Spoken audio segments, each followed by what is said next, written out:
शरीर को सुस्थ रखिबा आमर सबुठु बड़ दायित्व। स्वास्थ्य विशेषज्ञ माने कहिसंती जे समग्र विश्व में अनेक प्रकार रोग द्रुत गति में वृद्धि पाउछि। एथि मध्यरु अधिकांश एपरि जे जदि सेमानकर लक्षण चिन्हट होई ठीक समय रे चिकित्सा करा जाए तेबे गुरुतर समस्या को एड़ा जाय परिबो।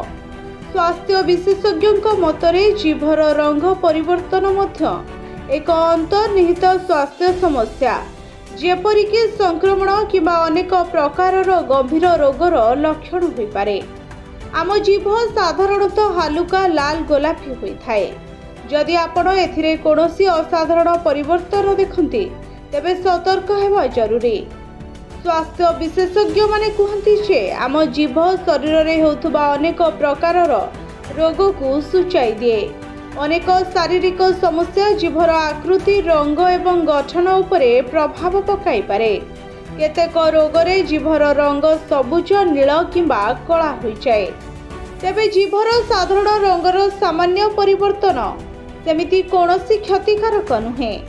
जदि एथिरे संपूर्ण भिन्न किछि दृश्यमान हुए तेबे सतर्क रहिबा निहाती जरूरी। जीभर रंग परिवर्तन उपरे आधार करी स्वास्थ्य समस्या किपरि चिन्हट करा जाय परिबो आसंतु जानिबा। जीभ हलदिया पड़ी जाए साधारणतः जीवाणु वृद्धि द्वारा होता है। पाटीर स्वच्छता एवं आर्द्रता अभाव जीभरे जीवाणु वृद्धि पाई पारे। 2019 एक अध्ययन जना पड़ी जे हलदिया जीभ मधुमेहर लक्षण हो पारे एवं केतक क्षेत्र में जंडिस लक्षण भावे मध्य विवेचना करा जाए।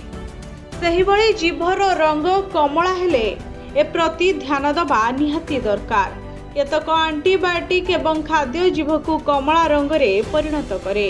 केतक क्षेत्र में यह दांतर स्वच्छता व्याघातर लक्षण भाव में विवेचना करा जाए।